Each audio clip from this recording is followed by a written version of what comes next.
Walking around the exhibition a few weeks ago, something that really struck me was the fact that the works, many of which seem to me to be so unmediated in their visceral qualities, have been framed by the idea of flesh in a networked era. As the exhibition note states, we are perhaps more used to thinking about network technologies, and especially digital technologies, as introducing forms of abstraction into our thinking about the relationship between the body and the subject. So what I wanted to do today was think more closely about the themes that have informed the works in the exhibition, rather than respond directly to the works themselves. And in part, this is because I want to pick up on concepts such as fluid identity and trans, highlighted in the exhibition notes, and the apparent contradiction that these concepts have actually historically been articulated through digital technologies rather than against them. So how the very idea of the abstraction of the subject from the body actually generated ways of thinking about an embodied reality, and I'll say a little bit more about embodiment. What this means for my talk then really is a shift away from thinking about flesh towards thinking about bodies and their representation. In other words, I want to think about the how and the why of the representation of the body as mediated by network technology. And a lot of what I want to say really picks up on themes that Matthew has already introduced, so I hope this will be a nice pairing rather than repetition. So in this paper I want to do two things. The first is to articulate the strategies that a young generation of artists have been using to grapple with the question of the representation of the specifically female body in a networked era. And just to stress that although the works I'm going to be discussing are markedly distinct in many respects from those featured in the exhibition, I use them here really to illustrate a number of shared or overarching debates that perhaps can be used to provide a wider context for the works in the exhibition. And the second thing I want to do is think about how the strategies that these young artists are using might have points of both connection but also disconnection from an earlier moment in the 1990s when the first wave of trans discourses and cyberfeminism were in formation. My hope is that this will not only speak to the very interesting intergenerational dialogues that have been set up both by the exhibition and in the discussion so far, but will also introduce a different perspective for thinking through the idea of flesh in a networked era. So I want to begin by focusing on a work by the London-based artist Morag Keel. In Keel's installation, Potpourri, held at Cubit in London, visitors encountered a somewhat moribund-looking workstation featuring a boxy black desktop PC, trailing wires, speakers, and an adjustable office chair. Taking their seat in front of the screen, visitors were invited to stream a single 7-minute video from which the exhibition takes its title, and I have a couple of minutes extracted here.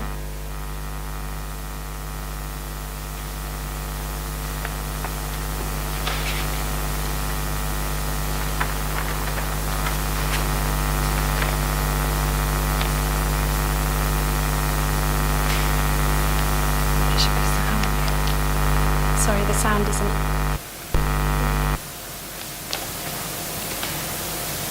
Shall I pause it?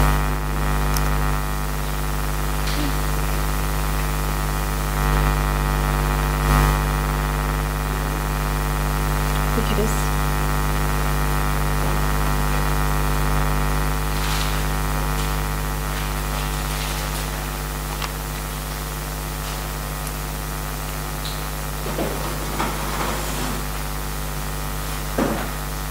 Sexualize more. Is it possible? Then the more likes you get, the more likely it is that the site will buy your pictures. So Sorry, could you help me with this view? I'm not too sure how to. Yeah. Thank you. Let's just do it back.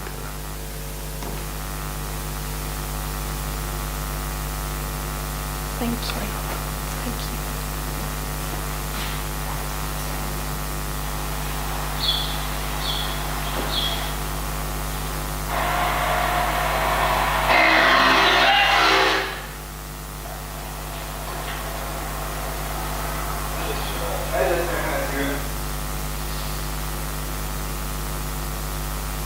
You get back what you put in.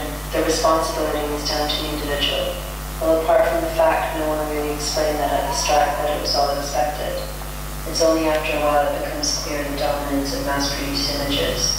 The members will load up all the things that mimic an idea of sexuality produced by mainstream outlets and advertising. It just keeps reaffirming a massive circle. So the more overtly sexualized you are, the more popular you are, and then the more likes you get, the more likely it is that the site will buy your pictures. So of course, the choice is just whether or not you want to make money. But then you're locked in socially also.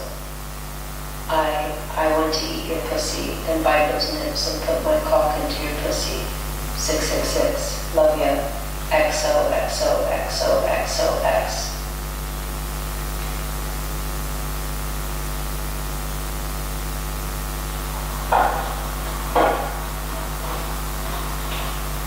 I guess everyone is too attached to their surroundings. They shape your identity via them. So you take a lot to say they were shit. You can't say they were shit, so it would mean you have done something shit and therefore you were shit too. How can I describe beauty? Isn't enough to describe how gorgeous you are?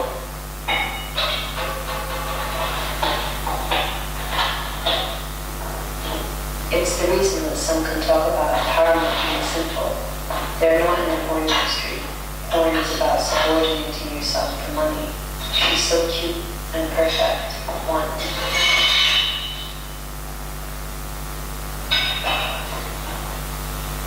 But rather than challenge the industry's mechanics, we continue to demonize those who self-sexualize, in turn just saying to girls that being in control and having sex for pleasure is something to be ashamed of.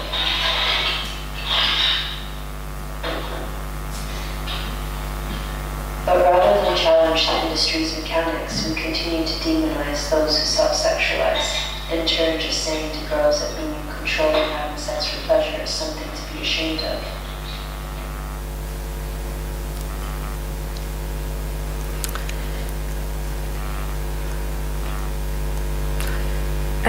In this video, sorry, maybe I'll just go back to that.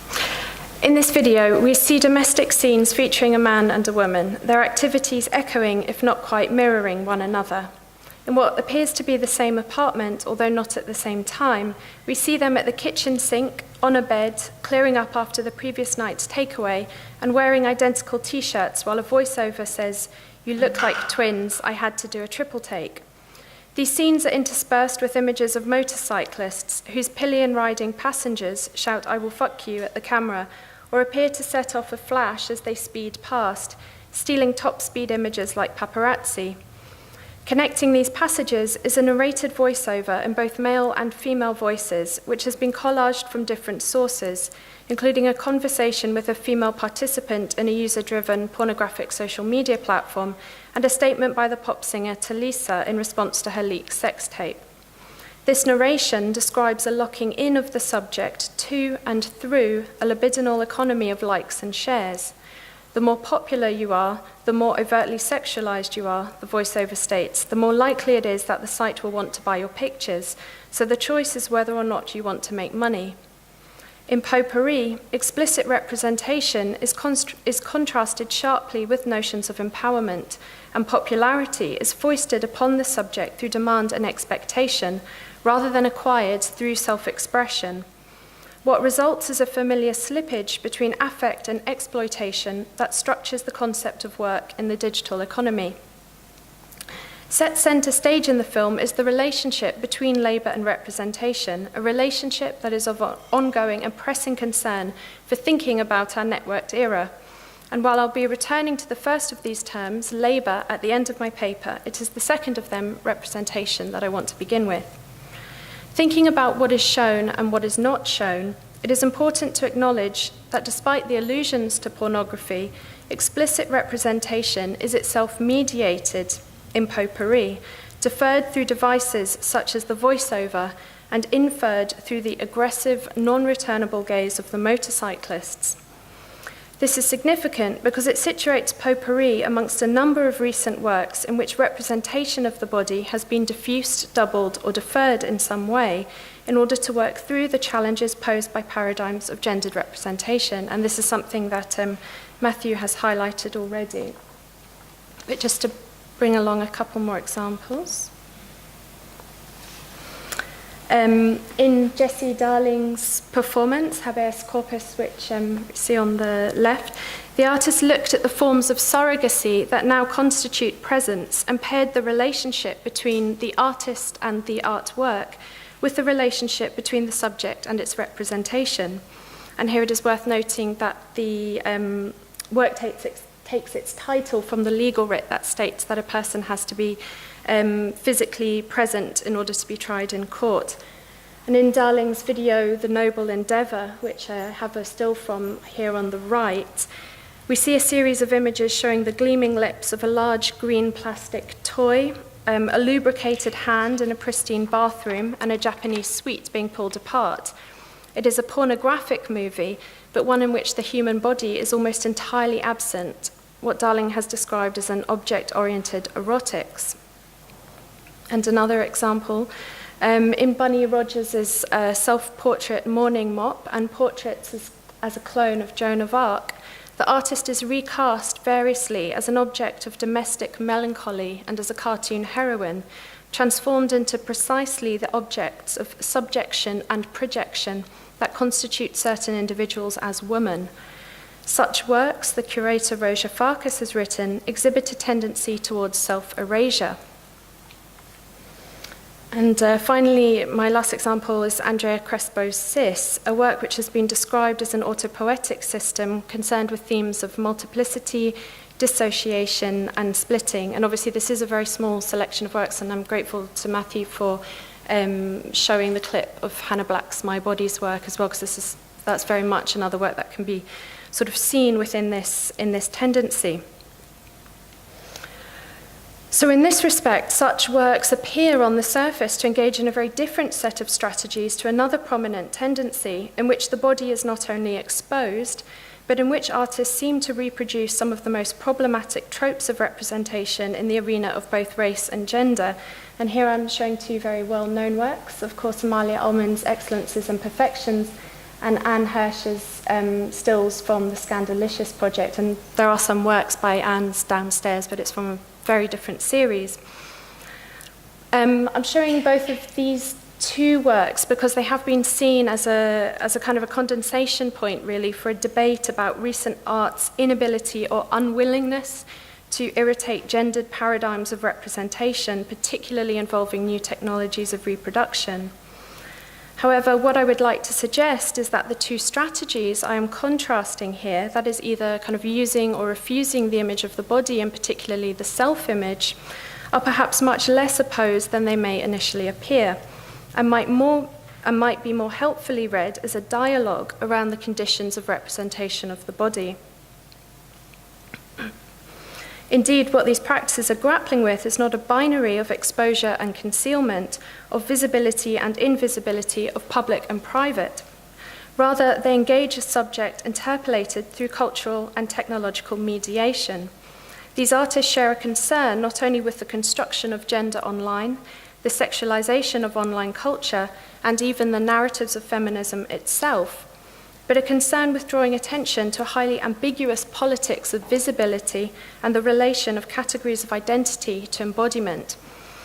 So essentially, what I'm trying to say is that all of these works taken together, we're thinking about a subject which is always already mediated, and this is obviously where the idea of performance comes in, because what brings all of these works together is the sense in which there is a subject that is present but performative, there but yet not there, real and yet not themselves. And I think artists like Amalia and Anne actually really diffract our understanding of the category of performance in quite interesting ways. Okay, so onto the history bit. On the whole, I've been quite resistant to attempts to read recent art that utilizes or questions digital technology through the histories of art and the internet. I do not agree that historic movements such as net art or tactical media are automatically or inherently helpful precedents through which to think our current art after the internet moment. Attempts to do this seem to me to frequently reinforce the differences between them and producing antagonisms, particularly in their relationships to the institutions of art, such as the art market. However, in these themes of deferral, detachment, presence, and absence, I would argue that recent work shares much with a problematization of the body and its representation found in the discussions around cyberfeminism, feminist science and technology studies, and early trans discourses that emerged between the mid-1980s and mid-1990s.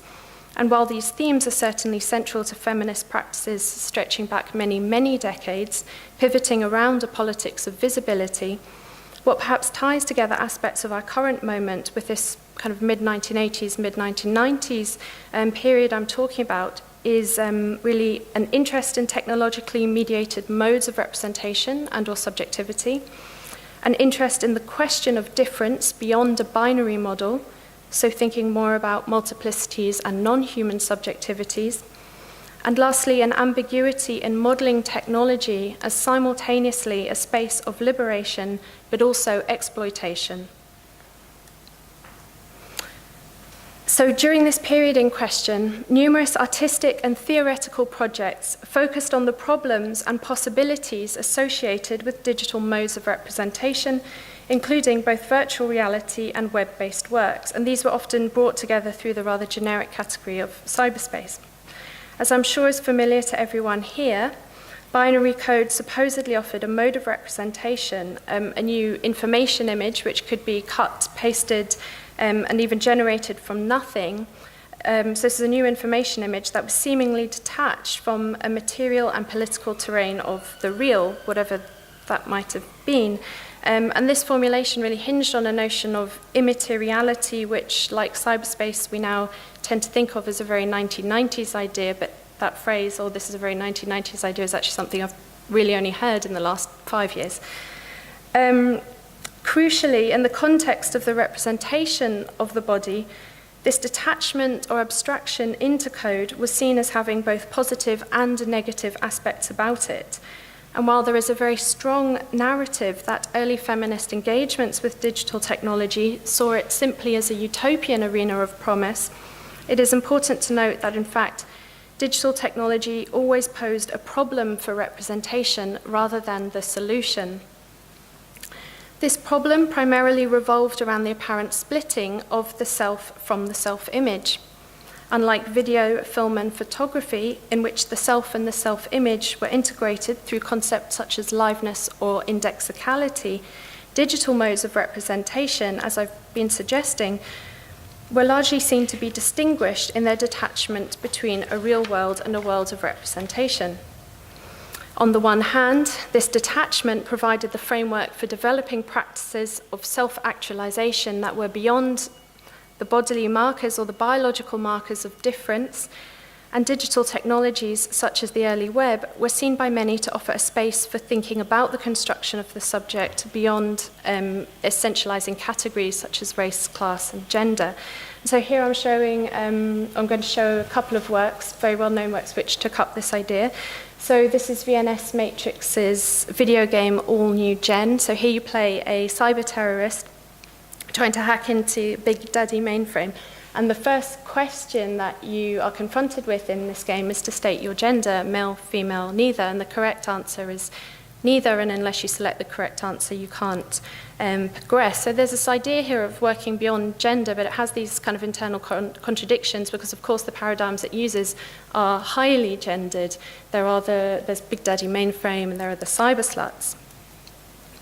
And another really important work from this moment is Victoria Vesner's Bodies, Inc., in which you build an avatar using combinations of body parts and textures like lava and fire that attempted to move beyond traditional categories of race and gender and thus supposedly avoid cliches and stereotyped representations. So on the one hand, we have this idea about practices of emergent practices of self-actualization that were seen to kind of move beyond these essentializing categories or the limitations of the body. But on the other hand, thinking about the construction of the subject through its representation in this way, so in other words, beyond one's body, was nonetheless indicative for many of an ideology of transcendence, which not only backgrounded the central question of difference, but also consolidated and privileged masculinity as abstraction. So in other words, by constructing representations of the subject beyond the body, one might escape those markers that are used as signals for discrimination, but this potentially comes at the cost of eradicating the representation of difference and reinscribing binaries such as transcendence and immanence, in which one term is clearly privileged over the other. What is important is that within these discourses, this was rarely understood as an either-or proposition, but something closer to both and. Texts from this period by Faith Wilding, Anne Balsamo, Lisa Nakamura, and Jennifer Gonzalez all stress that although digital technologies of representation offered new possibilities for the construction of the subject, it was also true that they tended to reproduce the familiar oppressions and exclusions of the real world and erase questions of gendered and racial identity. So in other words, it was very much a discourse that was actually built around friction and the problem of difference. This doubling or tension chimed with then contemporary anti-essentialist theoretical projects, which were also concerned with testing the relationship between the body and the construction of the subject. For many theorists, one resolution was to rethink the question of difference beyond binary classifications such as male-female, black-white, and so on, and instead to displace the notion of the body, with a capital B, which was largely associated with an idealized construct, with the concept of embodiment, a term that sought to emphasize forms of multiplicity and de-emphasize the conventions of a unified subjectivity. As then Catherine Hales wrote in her path-breaking book of 1999, How We Became Post-Human, embodiment differs from the concept of the body in that the body is always normative relative to some set of criteria. Technologies turn embodiment into the body by creating a normalized construct arranged over many data points to give an idealized version of the body in question. In contrast to the body, embodiment is contextual, enmeshed with the specifics of time, place, physiology, and culture, end quote. This turn towards multiplicity and non-binary models of difference also echoes through Donna Haraway's work on the cyborg, Rosie Braidotti's work on nomadic subjects, Elizabeth Grosch's volatile subjects, and Lynn Margulis's The Beast with 5 Genomes. And here I feel it is also important to note that these same questions pertaining to the relationship between the body and models of subjectivity and themes of difference, transcendence, and erasure were central to early trans discourses. Indeed, the debates around representation in relation to early digital cultures were developed in parallel with the discourses of transgender and transsexuality, and the work of Sandy Stone has been foundational in this respect, and here I'm showing one of her books. One of the key problematics that has been shared between the debates of, or the early debates of digital and trans cultures was that of passing. Jack Halberstam, for example, has argued that passing has been constructed in terms of privilege, while for Stone it constitutes a kind of disappearing act. The highest purpose of the transsexual, Stone writes, is to erase him or herself, to fade into the normal population as soon as possible, end of quote. Thus, as early as 1987, Stone advocated post-transsexuality as a counter-discourse that encouraged trans communities to, she writes, forego passing and to be consciously read as transgender rather than disappear into heteronormative masses. In other words, passing produces an invisibility insofar as it constitutes an erasure of difference, or at least a reduction of the question of difference to the bimorphism of heteronormative society. Making visible the specific embodied experience of trans subjectivity would therefore, by contrast, be disruptive to the accepted discourses of gender. although of course there is both a privilege and a price to pay associated with either passing or not passing visibility or invisibility. And here I think it's worth thinking a little bit more about what the relationship is between the kind of the neither nor model that Stone is proposing and the very difficult politics contained in concepts like post-gender, since this really brings to the fore this question about what is at stake in either using or refusing a particular subject position. And one of the reasons why I'm stressing this earlier moment of intersection between the debates around modes of representation in digital culture and trans scholarship is because in the last 5 years or so, these fields have really received a renewed interest or attention and have come together again, you know, as we see in the exhibition here, for example, or through the work of Preciado, who Matthew mentioned earlier, as well as in the very interesting work of someone like Andrea Crespo or Juliana Huxtable. What I've been trying to suggest, therefore, is that in questioning what a body is and the relationship between the self and the self-image, there are possible points of synergy between some of the earliest theoretical and artistic propositions that engaged with digital modes of representation in the arena of gender and the current generation of young artists who are working around dynamics of exposure and concealment, visibility and invisibility. However, it is important to bear in mind the contextual specificity of these questions and how they play out in different historic moments. What it might mean to either use or refuse a subject position and to do so through network technologies has a very particular valency today. In contrast to the early web, social media platforms now generally require or at least encourage a one-to-one relationship between one's offline and online identity, structured through the use of real names, a single identity across integrated platforms, and a profile photograph. At the same time, however, these profiles are highly mediated through drop-down menus, standardized templates, and self-instituted forms of regulation via peer networks. Thus, concepts such as performativity have become inextricably woven together with the idea of authenticity, a tension that has been described by Amalia Ullman as a glitch in social media. Crucially, this glitch, so it is both always already real and not real, has been linked to the increasing commercialization of the web since the turn of the millennium, and especially, I would argue, since 2008. The apparent contradiction between the injunction to be yourself or to do what you love and the constraints of doing so within a highly structured framework such as social media is largely understood as a mechanism for offering up the subject and its desires as packages of data in the prosumption circuit. The expression of the self must be heterogeneous enough or authentic enough for that data to be of value, but the mode of input must be homogeneous enough in order to improve capture of that data. Without wanting to suggest that issues of commercialization weren't evident in early practices, Bodies Inc., for example, is absolutely concerned with the body's entanglement within corporate and economic regimes. But how this has manifested itself in more recent work is in a concern with questions around labor and social reproduction. And it is in this area that some of the current dialogue around presence and absence, visibility and invisibility takes on its particular historic inflection.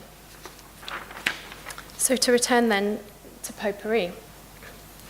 Earlier, I suggested that this work looked at the relationship between representation and labor, and that these terms are triangulated through the category of pornography. Sex work has, of course, been set center stage in recent discussions of social reproduction, largely through the writings of Silvia Federici, who has equated sex work with forms of exploitation and coercion experienced within neoliberalism more generally.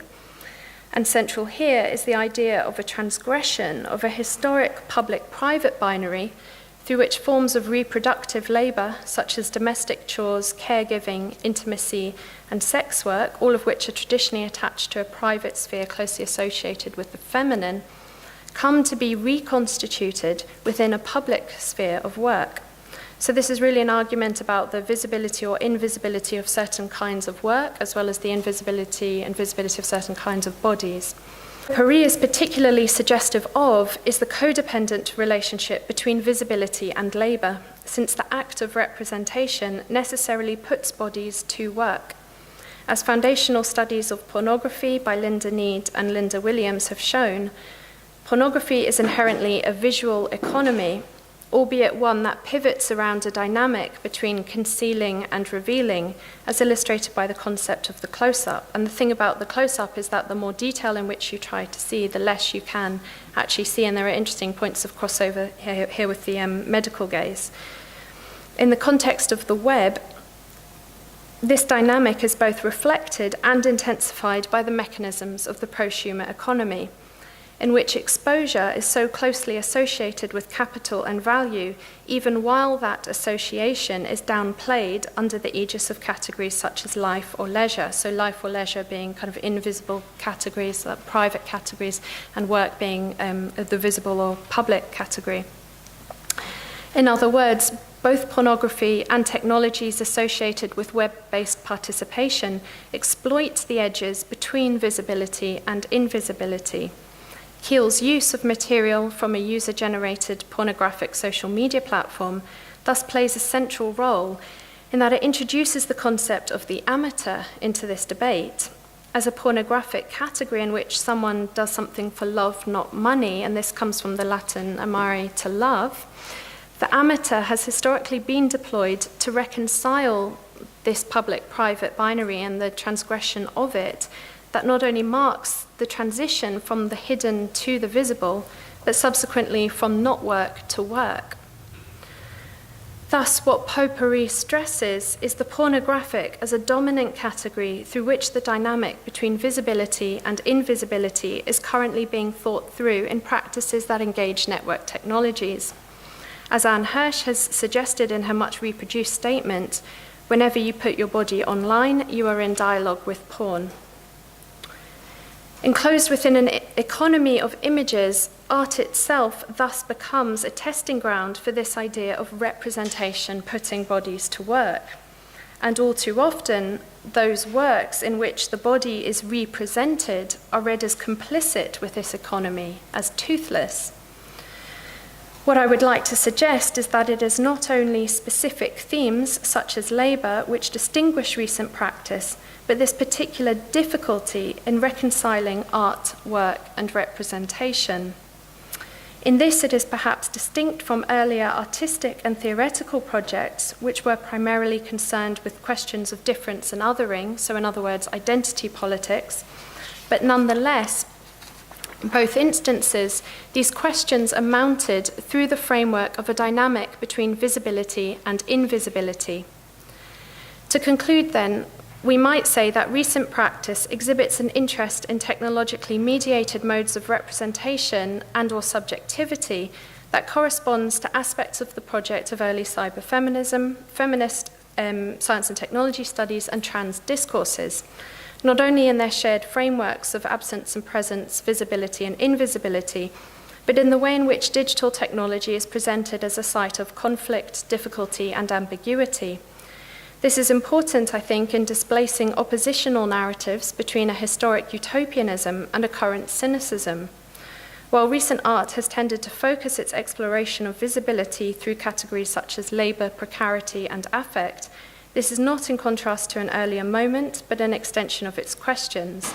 And in the examples I have shown, the flesh is never simply flesh, but is always mediated by the category of the body and subsequently put to work through representation. Thank you very much.